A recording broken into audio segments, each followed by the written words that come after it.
বাজারে এখন এদের কোনো কদর বা সম্মান না থাকলেও আমি এদেরকে সসম্মানে বাড়ির ভেতরে প্রবেশ করিয়েছি। কাদের কথা বলছি বলো তো? গাজর আর ফুলকপির কথা। হ্যালো ভিউয়ার্স, কেমন আছো সবাই? আশা করি ভালো আছো। বানাবো আজকে গাজরের হালুয়া। ডেলিকার এক ব্লগ করা মোটামুটি আমি এখন বন্ধ করেই দিয়েছি। তো চলো, তাই ভাবলাম মাঝে মাঝে একটু রান্নাবান্নাই শেয়ার করি। তো এখানে আমি দেখো গাজর গ্রেট করে নিয়েছি। গ্রেট করার সময়ও তোমাদের একটু শেয়ার করছিলাম বটে, তবে পুরোটা আর করা হয়নি। এখানে আমি আজকে বানাবো ননস্টিকের ফ্রাই প্যানেতেই বা কড়াতেই। অনেকটা ঘি নিয়ে নিচ্ছি, কারণ আমি এটা ইন্ডাকশানেই বানাবো। কড়ার মধ্যে প্রথমে আমি ঘি নিয়ে নিচ্ছি। ঘি নেওয়ার পরে আমি গাজরটা ভালো করে ভেজে নেব। শীতের এই লাল গাজরেই এই হালুয়া কিন্তু ভীষণ ভালো হয়। ওয়েস্ট বেঙ্গলে এখন প্রচুর বিয়েবাড়ি পড়ছে, ওয়েস্ট বেঙ্গলের বাইরেও বিয়েবাড়ি পড়ে, তবে ওয়েস্ট বেঙ্গলের মতন নয়। তো ওয়েস্ট বেঙ্গলে প্রত্যেক বছর মানে মানুষ ভেবেই থাকে বিয়েবাড়ি আসবেই আসবে।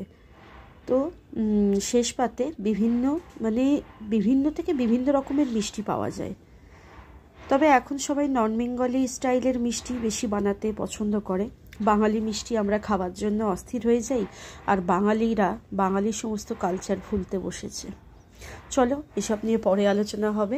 তার আগে শেয়ার করি, বাংলায় যেমন রসগোল্লা, পান্তুয়া, তবে হ্যাঁ, পান্তুয়া এখন অনেকে ছেড়ে গোলাপ জামুন বলতে শিখেছে। হট গোলাপ জামুন স্টাইল করে বলেছে। আরে বাবা, পান্তুয়া বল, কেউ বলবে না। আরে অবাঙালিকে আমরা তো নকল করছি, গোলাপ জামুন তো বলতেই হবে। তো চলো, এটা যে যার নিজের পছন্দের ব্যাপার, বাঙালিয়ানা ধরেই রাখাটা। তবে আমি থাকি দিল্লিতে, তবে প্রপার বাঙালিয়ানা ধরে রাখার সঙ্গে সঙ্গেও নন বেঙ্গলি খাবারেও কিছু কিছু শেয়ার করি। যেমন মনে করো, ভান্ডারার আলু সবজি থেকে শুরু করে গাজরের হালুয়া অবধি।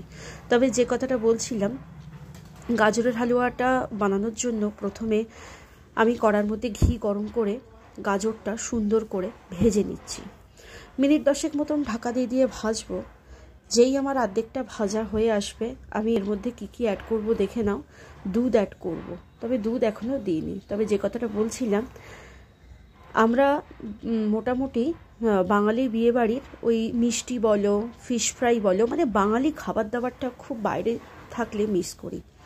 ওখানে যেমন মনে করো নতুন গুড়ের রসগোল্লা, কমলাভোগ, কেশরী ভোগ, তালশাঁস, তারপর আরও অনেক রকম মিষ্টি যেমন চমচম, রসমালাই, রাবড়ি, এসব তো লেগেই রয়েছে। তেমনি বাইরে বিয়েবাড়িতে কয়েকটা পেটেন্ট মিষ্টি, সেগুলোর টেস্টও কিন্তু ভোলা যায় না। কিন্তু যতই হোক, আমরা বাঙালি তো, মনে প্রাণে আমাদের বাঙালিয়ানাটাই বজায় থাকবে। দেখো, দিয়ে দিলাম দুধ। প্রথমবারে একটু দুধ দিয়েছিলাম, মনে হলো একটু কম পড়েছে, তাই সেকেন্ড টাইমে দুধ দিয়ে দিলাম।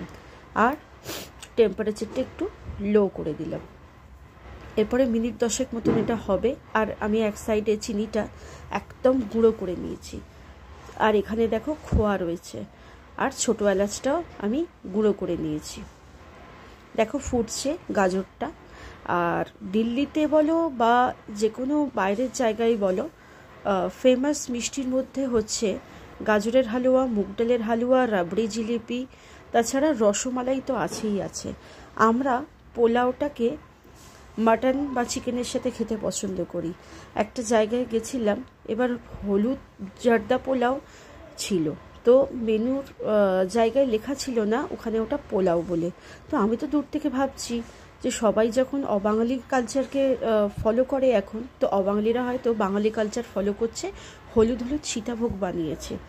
ও বাবা, কাছে গিয়ে দেখি নিচের দিকে লেখা আছে জর্দা পোলাও, মানে এই জর্দা পোলাওটা ওরা মিষ্টি হিসেবে রেখেছিল।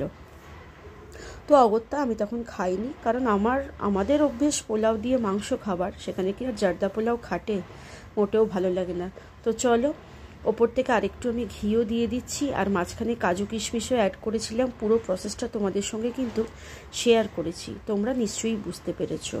গাজরের হালুয়ায় প্রত্যেকটা জিনিস কিন্তু সমান কনসিস্টেন্সিতে পড়বে, কিছু কম করলে কিন্তু হবে না। দেখো, ওপর থেকে বেশি করে ঘি দিয়ে দিয়েছি, আর আমি খোয়াটাও কিন্তু দিয়ে দিয়েছি।